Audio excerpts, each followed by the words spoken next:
Subscribe कीजिए ध्येय IAS channel को और बेल आइकन को दबाइए लेटेस्ट वीडियो सबसे पहले देखने के लिए।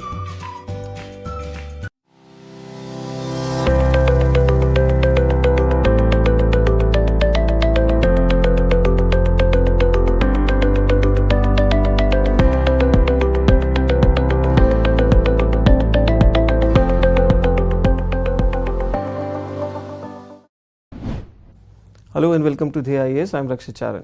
आप सभी का फिर से स्वागत है हमारे कार्यक्रम बिटवीन द लाइंस में, जिसमें हम इस बार फिर से एक और यूपीएससी टॉपर के साथ मौजूद हैं। हमारे साथ स्टूडियो में मौजूद हैं मिस्टर जगदीश कुमार, जिन्होंने यूपीएससी 2018 की परीक्षा में सफलता प्राप्त की। Congratulation mister Jagdish. Thank you sir. आपको आपकी सक्सेस के लिए सबसे पहले हमारे दर्शकों को बताएं कि आपकी यूपीएससी की और जो रुझान है आपका, वो उसकी शुरुआत कैसे हुई?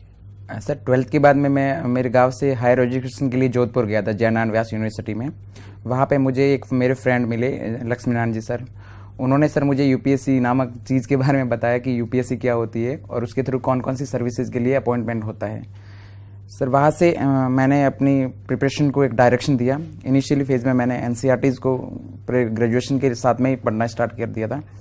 उसके बाद सर मैं दिल्ली की ओर रुक किया। ग्रेजुएशन के साथ में ही मैंने फाइनल ईयर में मैं दिल्ली आ गया था। यहाँ पे सर मैंने कोचिंग्स ज्वाइन की और सर मैंने रेगुलर क्लासेज अटेंड की। सर उसका मुझे बहुत ज़्यादा बेनिफिट मिला। इनिशियल फेज़ में मुझे प्रॉपर गाइडेंस मिलता रहा सर का, और सर इसकी वजह से मैं एक राइट पाथ पे आ गया यूपीएससी के। और जैसे ही 2013 का मेरा प्रीलिम्स सिर्फ 3 नंबर से रुका था, उसके बाद सर मुझे लगा कि नहीं, मैं कर सकता हूँ डेफिनेटली। और उसके बाद सर मैं लगातार इंटरव्यू देता रहा और फाइनली इस बार वो क्षण आ गया जिसके लिए मैंने 7 साल तक इंतजार किया सर। बिल्कुल, जैसे आपने कहा था डिवाइन लिस्ट में अपना नाम यस आपको फाइनली मिला।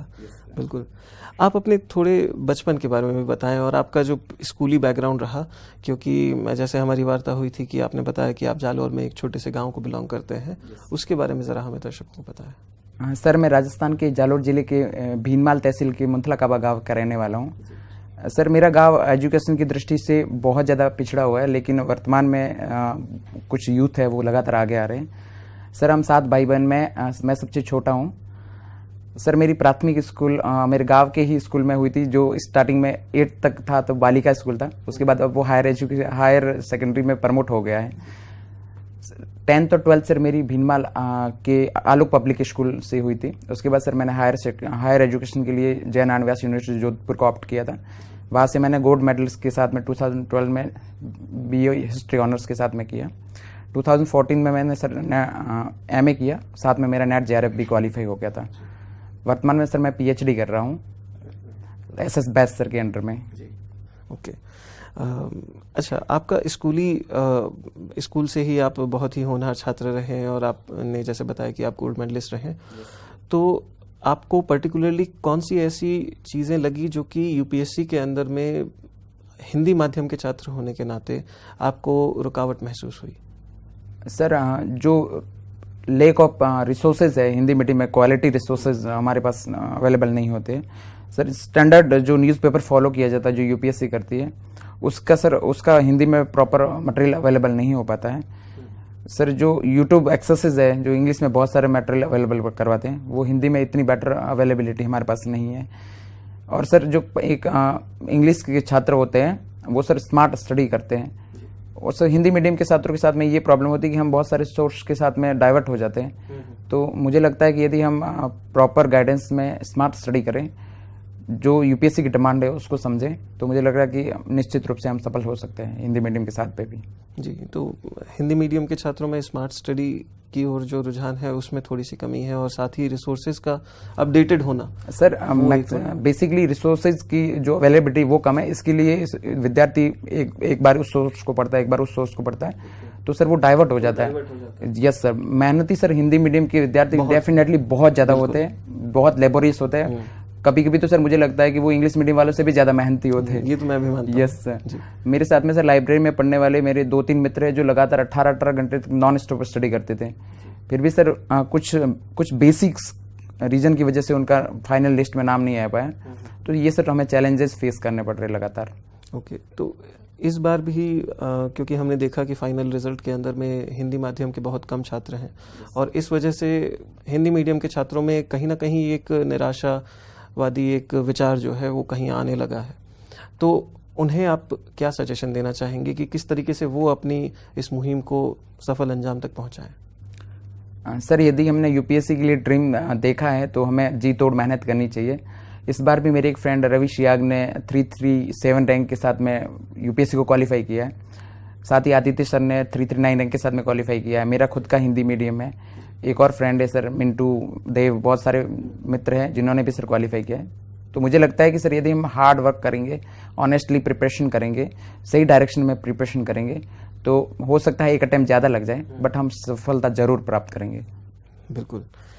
और जैसे हमने पहले भी बताया था कि आपको फाइनली जाकर के ये सक्सेस आपके 5-6 साल के स्ट्रगल के बाद में मिली है। इसी दौरान आपका सिलेक्शन असिस्टेंट कमांडेंट के रूप में भी हुआ और आपने अपनी पीएचडी भी आप कंटिन्यू जारी रखे। लेकिन उतार चढ़ाव जर्नी के अंदर में आते हैं सबके।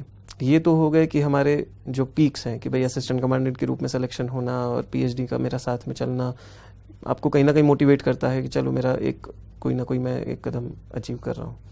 लेकिन कहीं ना कहीं जब इंटरव्यू के अंदर में हम रिजेक्ट हो जाते हैं या फाइनल लिस्ट में नाम नहीं पाते हैं अपना, तब आप डिप्रेस भी हो जाते हैं। तो अपने आप को फिर से मोटिवेट करने के लिए आपने क्या किया? सर, सबसे पहले तो मैं मेरे परिवार वालों का धन्यवाद करना चाहूँगा जिन्होंने मुझे सबसे टफ टाइम में सपोर्ट किया। कुछ मेरे घनिष्ठ मित्रों में हैं, उन्होंने सर मुझे इस टाइम में सपोर्ट किया। सर, मेरे कुछ गुरुजन हैं, मेरे पीएचडी जो गाइड सर हैं, उन्होंने भी सर मुझे लगातार सपोर्ट किया। सर, मेरा एक पीयर ग्रुप है फ्रेंड सर्किल का, वो सर मुझे लगातार सपोर्ट करता रहता है। तो सर मैं उन सबका शुक्रिया अदा करना चाहूँगा जिन्होंने मुझे लाइफ के सबसे टफ टाइम में सपोर्ट किया, और मैं उनका आजीवन आभारी रहना चाहूँगा। ओके, तो आपने अपना बहुत अच्छा सपोर्ट सिस्टम बनाया था जिसके माध्यम से आपको वो कंटिन्यूस मोटिवेशन मिलता रहा। हाँ, यस सर, वो मेरा सर लाइफ सपोर्ट सिस्टम था एक तरीके से देखा जाए, क्योंकि सर यूपीएससी में इंटरव्यू से डिस्क्वालीफाई होना अपने आप में बहुत पेनफुल था, और वो मेरे साथ में लगातार दूसरी बार हो चुका था और तीसरी बार होने वाला था। तो सर मुझे उस टाइम में मेरे भैया का सपोर्ट मिला, मेरे परिवार से सपोर्ट मिला, मेरे माता जी का सपोर्ट मिला। तो सर वो मेरे लिए जीवनदान साबित हुआ है। बिल्कुल, बहुत अच्छा। जैसे आपने बताया सपोर्ट सिस्टम आपको मिला, उससे मोटिवेशन मिला, लेकिन अंतिम जो सिलेक्शन के लिए जो हम क्रेडिट देना चाहेंगे वो आपकी मेहनत को देना चाहेंगे। तो आपने अपनी रणनीति में ऐसा क्या बदलाव लाए कि अब आपको फाइनली ये सक्सेस मिली है? सर, स्टार्ट में मेरे जीएस में अच्छे मार्क्स आते रहते थे। लास्ट ईयर भी मेरे 417 जीएस में नंबर आए थे, लेकिन सर मेरे ऐसे में हर बार बहुत कम नंबर आए थे। पहले अटेम्प्ट में जब मैंने इंटरव्यू क्वालिफाई किया था तब सर मेरे मार्क्स आए थे 105 नंबर। उसके बाद सर दूसरे अटेम्प्ट में 113 आए, तीसरे अटेम्प्ट में 123, और इस बार फिर से 113 आए थे लास्ट अटेम्प्ट में। लेकिन सर मुझे लग रहा है कि इस बार मुझे ऐसे में बहुत अच्छे मार्क्स आए होंगे, इसी वजह से मेरा फाइनल लिस्ट में नाम भी आया है। सर इसके लिए मैंने ऐसे की टेस्ट सीरीज ज्वाइन की थी और वो मुझे काफ़ी यूज़फुल लगी, और उसका परिणाम है कि आज मैं फाइनल लिस्ट में अपना नाम देख पा रहा हूँ। बहुत अच्छा। और आपने अभी बताया कि आपको last year one of the highest marks मिले जीएस के अंदर में। आप कंटिन्यूसली बहुत अच्छे मार्क्स लेकर के आ रहे थे, और कहीं ना कहीं पूरी प्रिपरेशन के अंदर में एक मार्गदर्शन का, गाइडेंस का एक रोल होता है, जो कि हम माने या ना माने, चाहे हमारे सीनियर से हो या हमारे अध्यापकगण से हो या हमारे बैचमेट से हो। तो आपके लिए गाइडेंस का कितना इंपॉर्टेंट रोल रहा? सर, यूपीएससी की प्रिपरेशन होती है वो बहुत हेक्टिक और बहुत लेंथी प्रोसेस होता है। तो सर उसमें एक प्रॉपर गाइडेंस का एक बहुत ही ज़्यादा इंपॉर्टेंस होता है उसके लिए। सर मेरे लिए गाइड के रूप में विनय सर का जो रोल है वो सर मतलब अनबिलीवेबल है। सर मैंने शुरुआत भी यहीं से की थी और ख़त्म भी यहीं पे किया है। और सर जब लास्ट ईयर मेरा सिलेक्शन नहीं हुआ था तो सर ने इतना मोटिवेट किया था कि मुझे दो में से दो रास्ते चुनने थे, या तो मुझे एसी ज्वाइन करना था या मुझे एसी को छोड़ना था। उस टाइम में सर विनय सर ने मुझ पर ट्रस्ट किया, मुझ में फेथ जताया, और सर इसकी वजह से मुझे खुद फिर कॉन्फिडेंस आया और मैं फाइनल लिस्ट में अपना नाम बना पाया फिर से। ओके, बहुत खूब। आप अब प्रीलिम्स आने वाले हैं।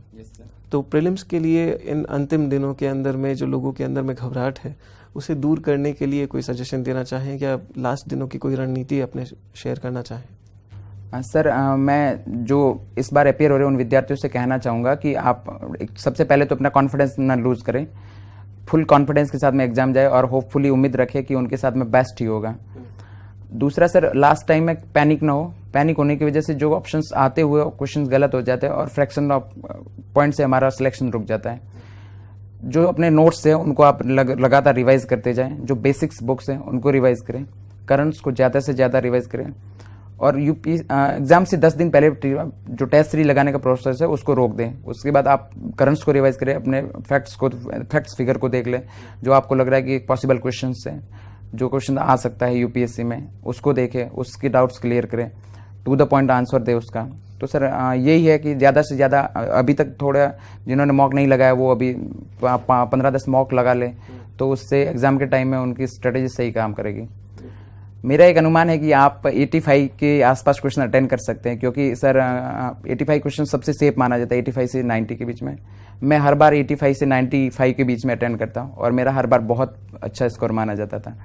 यस सर, तो मैं आप सबको ऑल द बेस्ट कहना चाहूँगा और उम्मीद करूँगा कि आप अपना जो मेहनत किया है उसमें सक्सेस हो। बहुत खूब। आपने एक और बात कही थी अभी कि कॉन्फिडेंस लूज़ ना करें। ये भी एक बहुत पेचीदा मतलब प्रॉब्लम हमारे कई बार स्टूडेंट्स के सामने आ जाती है कि जब प्रीलिम्स पास में आता है तो लोगों के मन में ऐसे ख्याल आते हैं कि मुझे कुछ याद नहीं है और मैं चीज़ें भूल रहा हूँ। तो अपने कॉन्फिडेंस को कैसे बनाए रखें, उसके लिए अगर कोई टिप्स? सर जितना आपका जो कोर एरिया है उसको ज़्यादा से ज़्यादा रिवाइज करेंगे तो आप, और टेस्ट सीरीज मिलाएंगे तो आपको लगेगा कि आपके क्वेश्चन सही हो रहे हैं। और यदि आप 50 किसी भी टेस्ट सीरीज के 50% से प्लस स्कोर करें या 50% के आसपास भी करें तो आप ऑटोमेटिक कॉन्फिडेंस गेन करेंगे।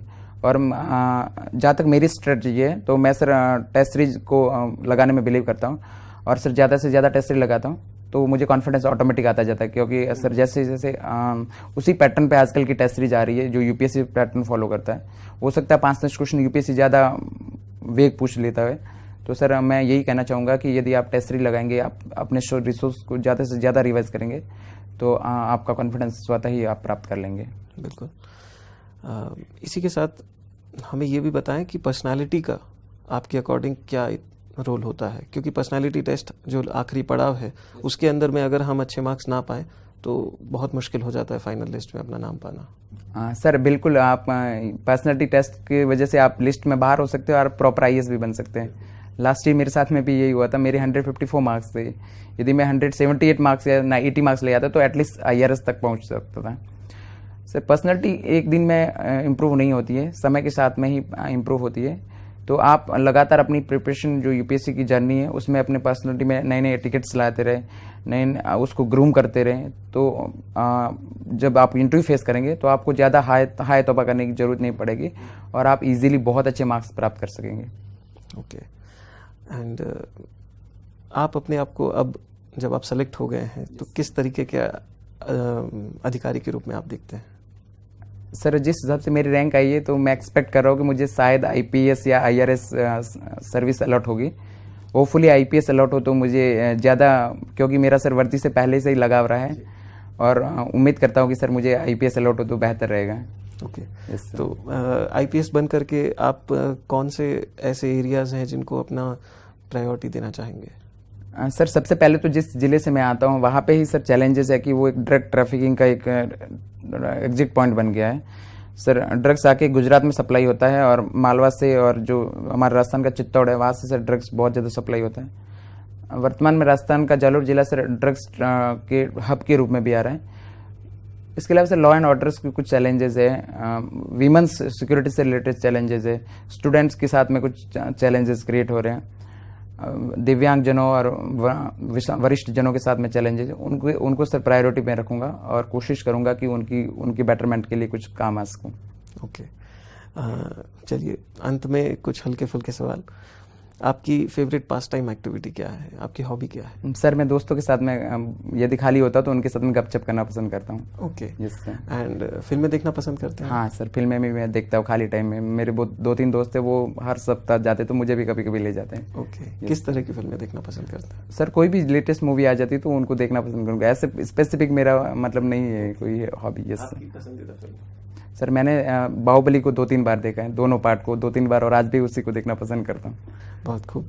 आप पढ़ना पसंद करते हैं? Yes sir. एक्स्ट्रा लेख या किताबें? Yes sir. आपकी पसंदीदा किताब?